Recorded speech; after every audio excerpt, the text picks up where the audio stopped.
Good afternoon, everyone. Thanks for attending the mandatory training on Bank Secrecy Act, anti-money laundering policy, and suspicious activity reports. We're just going to go through a little background here. The Bank Secrecy Act requires all financial institutions, including residential mortgage lenders and originators, to monitor customer behavior, file reports on transactions that meet certain dollar amounts, and maintain records of certain transactions.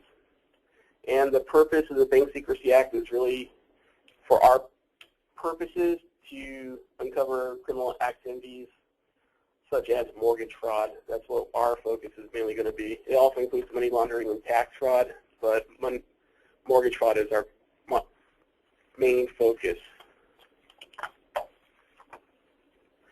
USA PATRIOT Act, it was signed into law in response to the events that occurred on September 11, 2001. It provides the government with additional tools to prevent, detect, and prosecute money laundering and the financing of terrorism. And it includes amending the BSA to require all financial institutions to implement anti-money laundering programs. That's the reason we have this policy in place now as a non-depository mortgage loan institution. It also directs the Treasury to prescribe regulations requiring financial institutions to identify customers in connection with the opening of accounts. That's really the focus here. It's going to be the use of customer identification programs when these borrowers open accounts through us, and that account's going to be the mortgage loan. And various sections of the USA PATRIOT Act address suspicious activity reporting requirements. Financial institutions is broadly defined to include, among other entities, banks and other depository institutions such as credit unions, money service businesses, securities, broker-dealers, insurance companies, sellers of vehicles, loan and finance companies, which is where we're going to fall under, and it's also broad enough to include persons involved in real estate closings and settlements. FinCEN is the Financial Crimes Enforcement Network. It's a bureau of the Treasury Department, and the Treasury delegated FinCEN the authority to implement, administer, and enforce compliance with the Bank Secrecy Act. And one of the effects from time is a focus shift from the funding of terrorism and to a real focus on occurrence of mortgage fraud.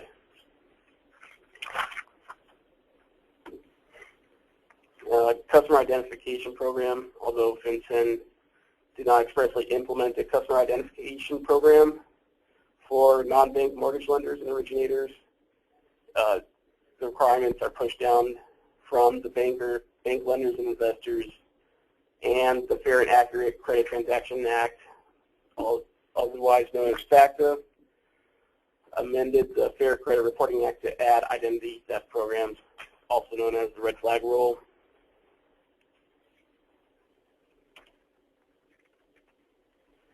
We'll just go through some key definitions. Residential mortgage lender is the person to whom the debt arising from a residential mortgage loan is initially payable on the face of the evidence of indebtedness. And if there is no evidence of indebtedness, the person to whom the loan is payable by agreement or to whom the obligation is initially assigned at or immediately after settlement. That's just put in there to also include handshake agreements. And there is an exclusion for an individual who finances the sale of his or her own dwelling or real property. Definitions of an originator. For the originators on the call, you might notice that the definition under the BSA differs slightly from the SAFE Act. A residential mortgage originator is a person who accepts a residential mortgage loan application or offers or negotiates terms of residential mortgage loan. And the difference between this and the SAFE Act is the word accepts versus the word takes. And just a question to throw out there is how many different Definitions-Originator is our government going to adopt? I'm hoping 14. 14, good round number. Definitions of a loan. A residential mortgage loan is a loan that is secured by a mortgage, deed of trust, or other equivalent consensual security interest on a residential structure that contains 1 to 4 units, including if used as a residence, an individual condominium unit, a co-op unit, mobile home, or trailer. And the definition also includes residential real estate upon which such a structure is constructed or intended to be constructed. And now we'll just go through a quick run through of the AML program and suspicious activity report requirements. Any money laundering program requirements, if you take a look at the picture, you'll see that it has 4 columns supporting the top structure. And any compliant AML program is going to have 4 pillars to remain compliant. And these are the development of written internal policies, procedures, and controls, a designation of an AML compliance officer responsible for ensuring that the program is implemented effectively, including monitoring of compliance by companies, agents, and brokers. AML program is updated as necessary, and appropriate persons are educated and trained. And pretty much everyone within this company is going to fall under appropriate person. It's going to need that education and training.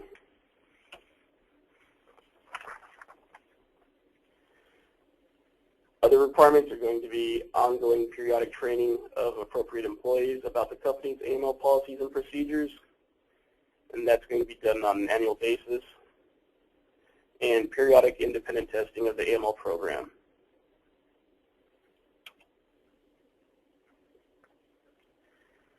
When must a suspicious activity report be filed?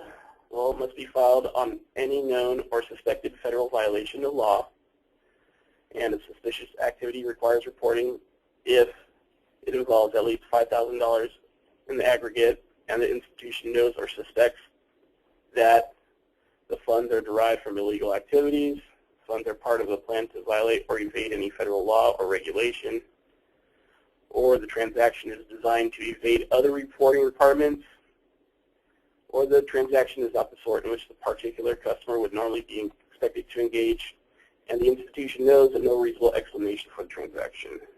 In other words, it doesn't really make sense. But for all practical matters, SARs really mean something ain't right. Basically, it's going to be a smell test. If it fails the smell test, you're going to need to elevate it up the chain. You're looking for a decision based on all the facts and circumstances relating to the transaction and customer of the company in question, and different fact patterns will require different judgments. So there's no blanket rule on this set of events. This is going to occur. You have to take a look at the totality of the circumstances. The means of commerce and the techniques of money laundering and mortgage fraud are continually evolving, and there's no way to provide an exhaustive list of suspicious transactions. If we even attempted it, it would be thousands of pages long, because any little difference could be a different outcome. First question to ask is whether the activity is reasonable for the customer, or whether something just isn't right. If not, then that rises to the level of suspicious activity. Like I mentioned earlier, the smell test, if it smells funny, it might be. You need to elevate it up the chain. And whether the activity ultimately is criminal, fraudulent, or related to terrorist activity is up to the government to determine. And that's really just saying that it's not going to be up to any ISER employee to ultimately determine if a crime occurred. It's going to be up to the government agencies. We don't make that final judgment.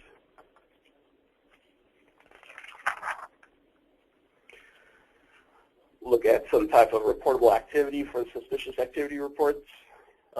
First one's going to be money laundering. It is not taking money, $20 bills, throwing it in a washing machine and laying it out on a clothesline. It's really the process of conducting financial transactions and or taking the proceeds from an illegal activity and making them appear to be from a legal source, or hiding them or placing them beyond the reach of the government, or utilizing a series of transactions, transferring the proceeds to a Bank Secrecy Act country, and later returning those funds to their original source.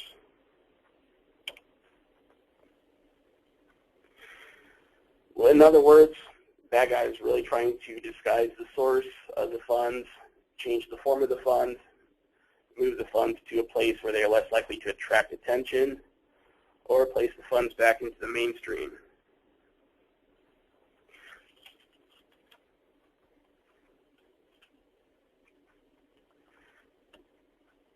Reportable activity. Continuing on is we're going to talk about some red flags for money laundering or other criminal activity. And before I go on, just because something is a red flag doesn't mean that it is ultimately going to be determined that it's suspicious activity. It's not going to automatically kill the file. It's just something out there that tells you to take a closer look at what's really going on with the transaction. And first source of information you'll always want to use is going to be talking to the consumer for an explanation, because a lot of time a good explanation that makes sense can clear the red flag. Not always, but it's definitely your first step.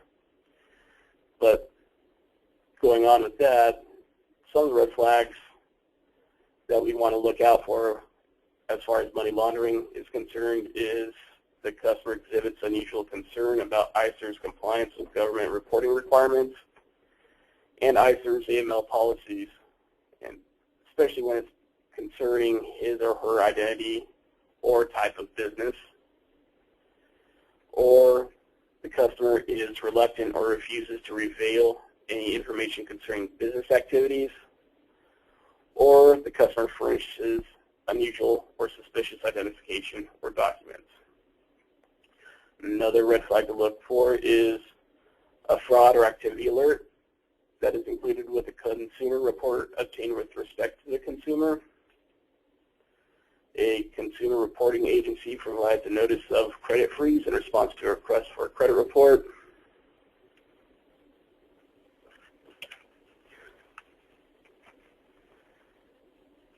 Couple three red flags here. A consumer reporting agency provides a notice of address discrepancy. The customer wishes to engage in a transaction that appears to lack sense. Basically, you want to make sure that the transaction ultimately makes sense.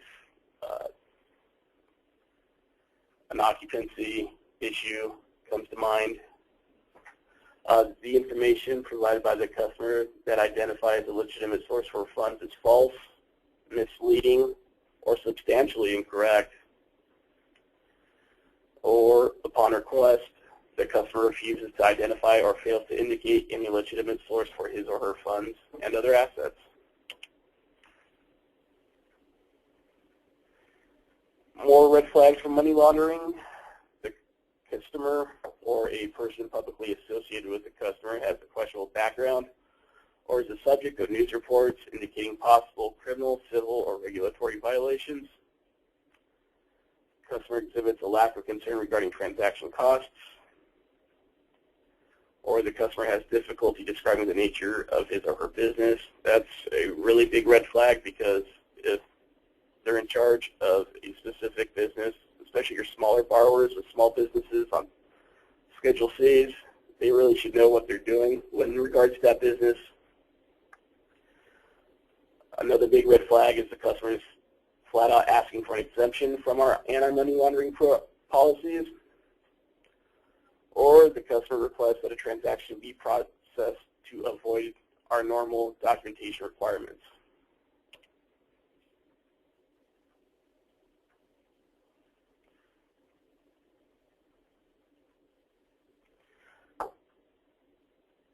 Other red flags in regards to money laundering are going to be the applications linked to locations of concern or initiated by a person whose name appears on the OFAC list.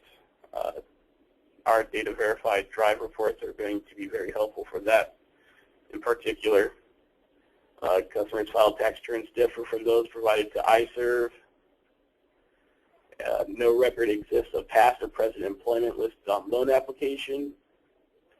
And customer provides unusual or suspicious identification documents.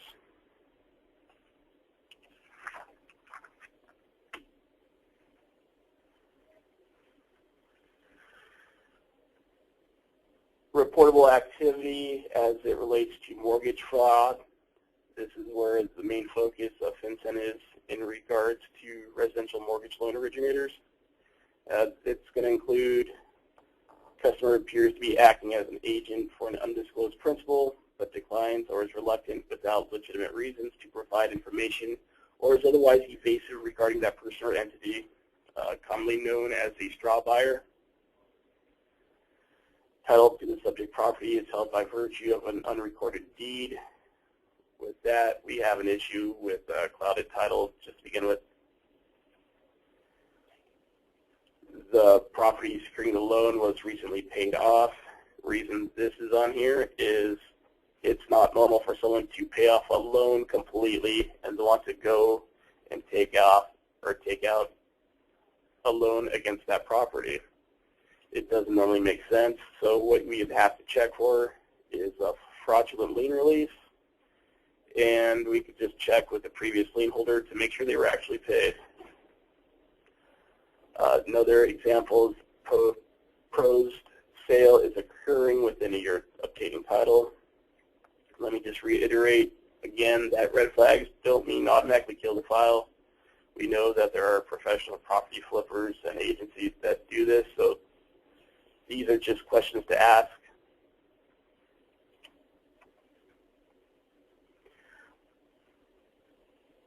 Three more mortgage fraud red flags. The purchase contract provides for a large allowance, which may signal that the allowance is a method for the seller to funnel down payment funds to the buyer. If the concessions don't make sense, really need to look into that, ask some questions. Brokers or other agents are receiving excessive commissions. That could signal a possible payoff to look the other way. The sales price exceeds fair market value. With that, you just really want to ask the borrower why they want to proceed with paying more for a property than what the market value. There's oftentimes legitimate reasons for that. Party requests that the loan be used to pay debts not secured by the property or required by the lender, looking to see if they're trying to pay off a shell company. The file contains more than one contract with significant differences in price, or the buyer's check indicates another to be the provider of funds and no gift letter is presented. The reason we're really looking into this is you can see here that the number of suspicious activity reports in relation to mortgage fraud have increased substantially. 2010, there were 70,472 filed, and 2011, there were 92,028, and this indicates a 31% increase. This is even before non-depository lending institutions have to file.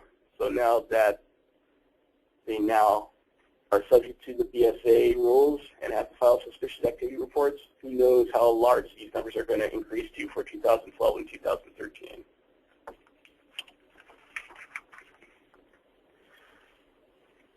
Most common types of mortgage loan fraud that were found for the years 2004 to 2009 was use of straw buyers, sellers remaining on the property by renting it back from scammers, equity skimming or property theft, misrepresentations in income, employment, or occupancy, false statements, and advance fee scams. So you want to be careful, especially for the misrepresentations, because that could be a very good indicator of possible fraud. How to file. don't really have to be concerned with how to actually file a suspicious activity report. This is just an example of seeing what the beginning of one looks like. They ask for a lot of information. They're basically going to be done electronically. Reporting deadlines. Suspicious activity report must be filed no later than 30 days after the date ISER becomes aware of a suspicious transaction. And if no suspect is identified on the date of the initial detection, it must file no more than 60 days after the date of initial detection.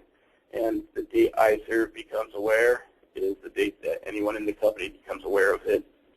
And as you can see with the 30-day timeline, we really need to move quickly once we're aware of that. Just a quick note on retention of records. Any documentation included or relating to a possible suspicious activity report we're going to keep for 5 years. And that's going to be whether or not we decide to file the suspicious activity report once it gets to that level that a decision really needs to be made.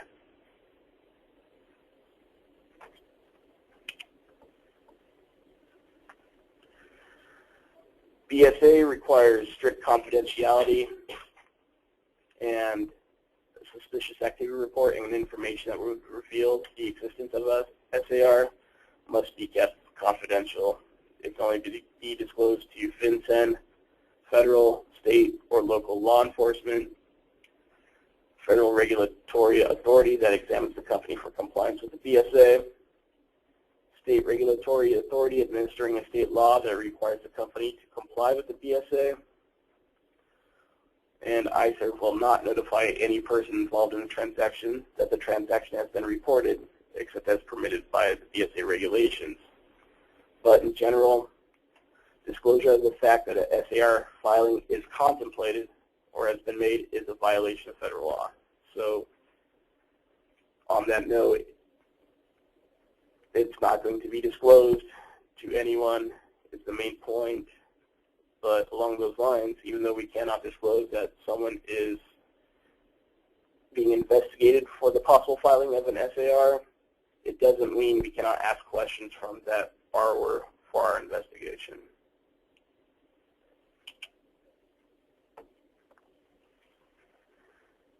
There is a safe harbor, and that's no company or its officers, directors, employees, and agents may be held liable to any person or entity under any federal statute or regulation or under the Constitution, law, or regulation of any state or political subdivision for disclosing suspicious activity or for failing to notify the person or entity who is the subject of or named in the report. Basically telling you that even if it is determined that it's not suspicious activity and we go ahead and file the report, we're not going to be held liable.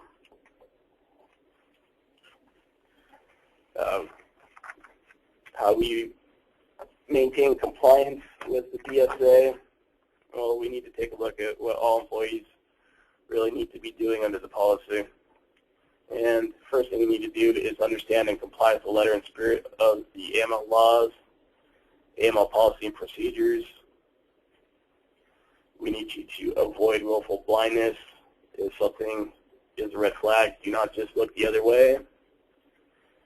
And most importantly, never disclose to customers that a suspicious activity report has been filed or even been contemplated.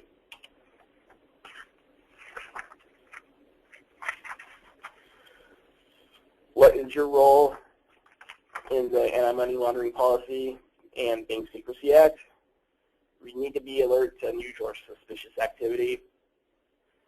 Need to analyze and document any unusual or suspicious activity.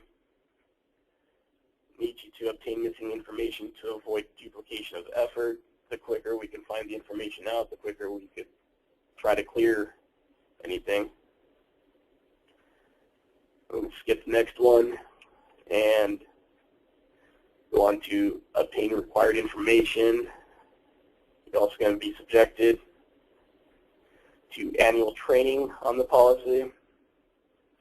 And the reason I thing, let's get that one, because ask why. It's really your first line of defense for anything that might be a red flag. Just ask why. Borrower could probably provide some good information for you.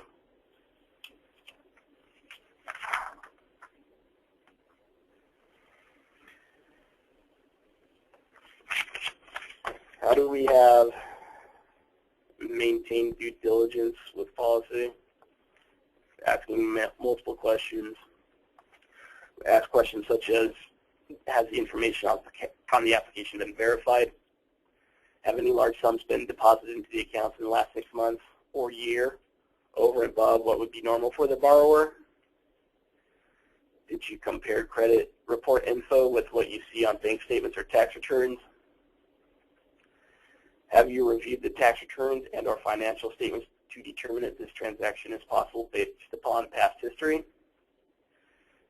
And do you know how to review a tax return and what to really look for? Three more. Are there any changes since the filing of the last return that makes this transaction a game changer, such as winning the lottery or obtaining an inheritance? Is there any indication that there are guarantors, beneficial owners, or silent partners for the property being purchased? And if so, have we identified them and the source of any cash as down payment? Is there a verifiable source of income for the person or persons applying for the loan? Is there a record of past or present employment that can be verified?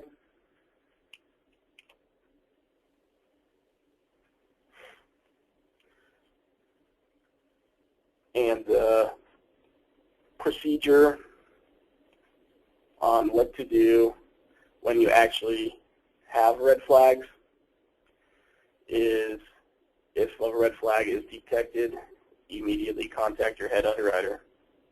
And if the head underwriter determines that suspicious activity may exist, he or she will immediately contact the compliance officer and director of operations to see whether further investigation should be undertaken. We'll need everyone to report any unusual or suspicious activity to the head underwriter. And with this procedure, we want everyone to know that no employee will be disciplined for properly reporting suspicious activity.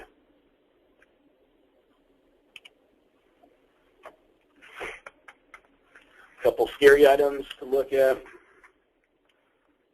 There are civil penalties for noncompliance with the BSA, and failure to comply with record-keeping requirements are up to $1,000 per violation.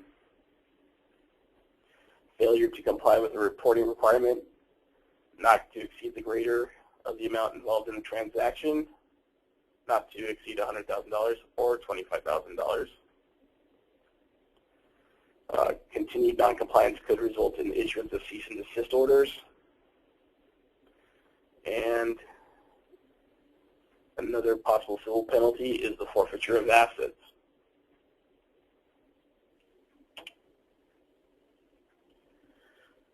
There's also criminal penalties associated with noncompliance.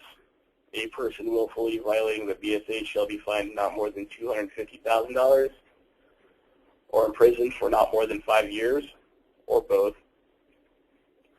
A person willfully violating the BSA while violating another law of the United States or as part of a pattern of any illegal activity involving more than $100,000 in a 12-month period shall be fined not more than $500,000, imprisoned for not more than 10 years, or both. And a separate violation occurs for each day the violation continues, and at each office, branch, or place of business at which a violation occurs or continues. Business or business. Different. Sorry. And although there are civil and criminal penalties, I have to let you know that ISAR is committed to a comprehensive AML program, and willful or grossly negligent violation of ISAR's AML policy may be grounds for discipline. And that's up to and including termination. and could also expose the employee to civil or criminal penalties, including imprisonment. We need you to understand that it's not necessarily ICER, the company, that will suffer penalties for noncompliance, but also individual employees that are in violation. So we ask you to do not compromise your position at ICER by ignoring AML regulations. Okay, questions? Guys, thanks for hanging in there. We're going to open it up to questions at this point.